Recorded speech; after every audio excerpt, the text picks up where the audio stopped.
ಏನಕ್ಕ ನಿನ್ಗೆ ಇಂಥ ಕನಸು ಬಿತ್ತ? ನಂಗೆ ನಂಬಕ್ಕೆ ಆಗ್ತಿಲ್ಲ. ನೀನ್ ಯಾಕೆ ಇಂಥ ಕನಸು ಕಾಣಕ್ ಹೋದೆ? ನನಗೇನು ಹುಚ್ಚಿಡ್ದಿದ್ದೇನೆ ಇಂಥ ಕನ್ಸು ಕಾಣೋದಕ್ಕೆ? ಕನ್ಸೇನ್ ಹೇಳಿ ಕೇಳಿ ನಾ ಬರುತ್ತೆ, ಅದಾಗೆ ಬಂದಿದ್ದು. ನೋಡ್ ಸಮ್ಮು, ಕನ್ಸು ಅನ್ನೋದು ನಮ್ಮ ಮನ್ಸಲ್ಲಿ ಏನ್ ನಡೀತಿದೆಯೋ ಅದ್ರ ತದ್ರೂಪ ಅಂತ ಹೇಳ್ತಾರೆ. ನೀನು ನೆನ್ನೆಯಿಂದ ತಾರಕ್ ಮತ್ತು ಮಯೂರಿ ಊರಿಗೆ ಹೋದಾಗ ಅವರಿಬ್ರು ಮಧ್ಯೆ ಏನ್ ನಡೆದಿರ್ಬೇಕು ಅಂತ ಯೋಚನೆ ಮಾಡ್ತಿದೆಯಲ್ಲ, ಅದೇ ಕನ್ಸಿನ ರೂಪದಲ್ಲಿ ಬಂದಿದೆ. ಮೊದ್ಲು ಅದನ್ನ ತಲೆಯಿಂದ ತೆಗೆದಾಕ್ಬಿಡು. ಬೇಡ ಅಂದ್ರೂ ಬಿಡ್ತಾನೆ ಇಲ್ಲ ರೀ, ಕಣ್ಣಿಗೆ ಕಡ್ದಾಗಿದೆ. ಅವರಿಬ್ರು ರೊಮ್ಯಾನ್ಸ್ ಮಾಡೋದನ್ನ ನಾನೇ ಎದುರು ನಿಂತ್ಕೊಂಡು ನೋಡ್ದಾಗಿದೆ.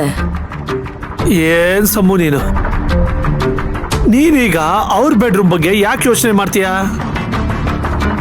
ನೀನು ಯೋಚನೆ ಮಾಡ್ಬೇಕಾಗಿರೋದು ನಮ್ ಬೆಡ್ರೂಮ್ ಬಗ್ಗೆ. ರೀ, ನಿಮಗ್ ಸ್ವಲ್ಪ ಕಾಮನ್ ಸೆನ್ಸ್ ಇಲ್ವಾ?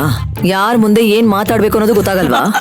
ಹಾಗಲ್ಲ ಸಮೋ, ನಮ್ ಬೆಡ್ರೂಮ್ ಹೋಗಿ ನೋಡು ಎಷ್ಟು ಚಲಾಪಿಲ್ಲಿ ಆಗಿದೆ ಅಂತ ಹೇಳೋಕ್ ಬಂದೆ. ನೀವ್ ಏನ್ ಹೇಳೋದಕ್ ಹೊರಟಿದ್ದೀರಾ ಅಂತ ನಂಗೆ ಚೆನ್ನಾಗ್ ಗೊತ್ತು. ಮೊದ್ಲು ನೀವ್ ಆ ವಿಷಯನ ಬಿಡಿ.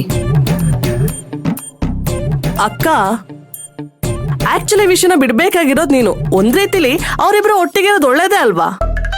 ಹೇಗೊಳ್ಳೇದು? ನೋಡು, ಆ ತೆಂಗಿನ ಚಿಪ್ಪ ಮಾತಾಡಿದ್ರೆ ಸಾಕು, ನಾನ್ ಮನೆ ಬಿಟ್ಟು ಹೋಗ್ತೀನಿ ಅಂತ ಎಲ್ಲರಿಗೂ ಬ್ಲಾಕ್ ಮೇಲ್ ಮಾಡ್ತಾಳೆ. ಆದ್ರೆ ಅವಳಿಗೊಂದು ಮಗು ಆಯ್ತು ಅಂತ ಇಟ್ಕೋ, ಅವಾಗ ಅವಳು ಬಾಯಿ ಮುಚ್ಕೊಂಡು ಇಲ್ಲೇ ಇರ್ತಾಳಲ್ವಾ? ಅವಾಗ ನಿನ್ ಕೆಲ್ಸ ಈಸಿ ಆಗುತ್ತೆ. ಯಾವ್ದು ಈಸಿ ಆಗಲ್ಲ ಕಣೆ. ಅವಳಿಗೇನಾದ್ರೂ ಮಕ್ಕಳಾದ್ರೆ ಈ ಆಸ್ತಿಲಿ ಮಕ್ಳಿಗೂ ಪಾಲೋಗುತ್ತಲ್ವಾ? ಆಗ ನಾವ್ 3 ಜನ ಏನ್ ಬಾಯ್ ಬಡ್ಕೋಬೇಕಾ? ಬಾ ಮೈದನಿಗೆ ಅವನಿಗೆ ಹುಟ್ಟೋ ಮಗುಗೆ ಆಸ್ತಿ ಸಿಗುತ್ತೆ ಅಂದ್ಮೇಲೆ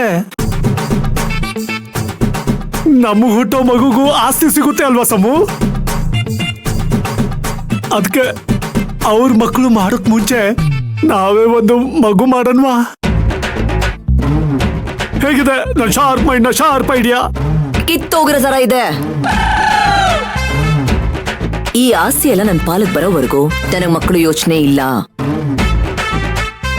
ನಮಗ್ ಹುಟ್ಟೋ ಮಗುಗೆ ಯಾವ ರೀತಿಯಲ್ಲೂ ತೊಂದರೆ ಆಗ್ಬಾರ್ದು, ಹಾಗ್ ಬೆಳೆಸ್ಬೇಕು ಅನ್ನೋದೇ ನನ್ನ ಇಂಟೆನ್ಷನ್.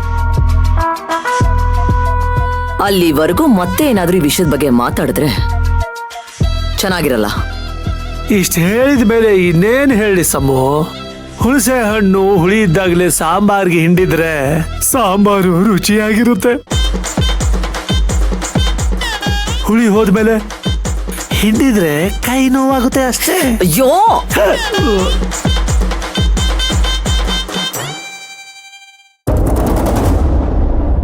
ನೋಡಿ, ಆ ಫೈಲಲ್ಲಿರೋ ಸ್ಟೇಟ್ಮೆಂಟ್ ಒಂದು ಸರಿಯಾಗಿ ಕನ್ವೆ ಆಗ್ತಾ ಇಲ್ಲ.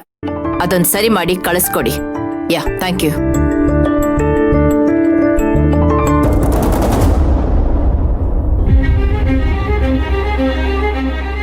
ಎಲ್ಲಿಗೆ ಹೋಗ್ತಿದ್ಯಾ ರಾಜೇಶ್ವರಿ?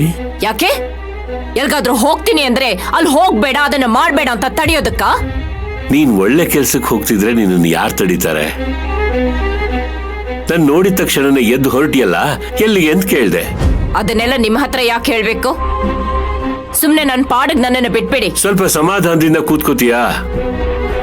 ನಿಮ್ ಹತ್ರ ಕೂತ್ಕೊಂಡು ಮಾತಾಡೋಷ್ಟು ಟೈಮ್ ಇಲ್ಲ, ಅದು ನನಗೆ ಬೇಕಾಗೂ ಇಲ್ಲ. ನನ್ನ ಮಾತಿಗೆ ಬೆಲೆ ಕೊಡ್ತೀಯಾ ಅನ್ನೋದಾದ್ರೆ ಕೂತ್ಕೋ.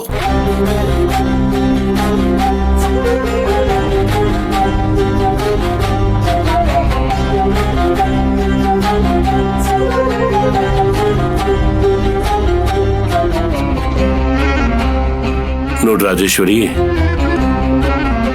ನಾವು ಹಿರಿಯರ ಸ್ಥಾನದಲ್ಲಿರೋರು, 4 ಜನಕ್ಕೆ ದಾರಿದೀಪ ಆಗ್ಬೇಕಾಗಿರೋರು. ಅಂತವ್ರು ನಾವೇ ಕೋಪ ಮಾಡ್ಕೊಂಡು ಮುನಿಸ್ಕೊಂಡು ಹೀಗೆ ನಡ್ಕೊಳ್ತಿದ್ರೆ ನೋಡಿದವ್ರು ಏನ್ ತಿಳ್ಕೊಳ್ಳಲ್ಲ. ಜವಾಬ್ದಾರಿ ಸ್ಥಾನದಲ್ಲಿರೋರು ನಾವೇ ಹೀಗೆ ನಡ್ಕೊಂಡ್ರೆ ಸರಿ ಇರುತ್ತಾ ಹೇಳು? ಈ ಬೋಧನೆ ಹೇಳೋದಕ್ಕ ನಾನು ಇಲ್ಲಿ ಕೂರಿಸ್ಕೊಂಡಿದ್ದು. ನೋಡಿ ಚಂದ್ರು, ನನಗೆ ನಿಮ್ಮ ಮಾತಲ್ಲಿ ಸ್ವಲ್ಪನೂ ಇಂಟ್ರೆಸ್ಟ್ ಇಲ್ಲ. ನಾನು ಹೋಗ್ಲಾ? ಇನ್ನು ಎಷ್ಟು ದಿವಸ ಅಂತ ಹೀಗೆ ಇರ್ತೀಯ ಹೇಳು? ನಿನ್ ತಪ್ಪು ತಿದ್ಕೊಳ್ಳೋಕೆ 1000 ಅವಕಾಶ ಇದ್ರು ನೀನ್ ಯಾಕೆ ತಿದ್ಕೊಳ್ಳೋ ಪ್ರಯತ್ನ ಮಾಡ್ತಿಲ್ಲ? ಯಾಕೆ ಅಂದ್ರೆ ನಾನ್ ತಪ್ಪು ಮಾಡ್ತಿಲ್ಲ ಅನ್ನೋ ಕಾರಣಕ್ಕೆ.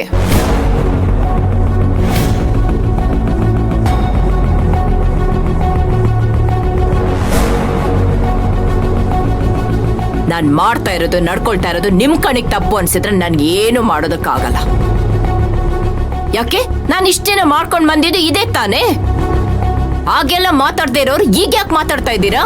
ನೋಡು, ನೀನ್ ಬೇರೆ ವಿಷಯದಲ್ಲಿ ನಡ್ಕೊಳ್ತಾ ಇರೋದಕ್ಕೆ ನಾನು ಏನು ಮಾತಾಡ್ತಿಲ್ಲ.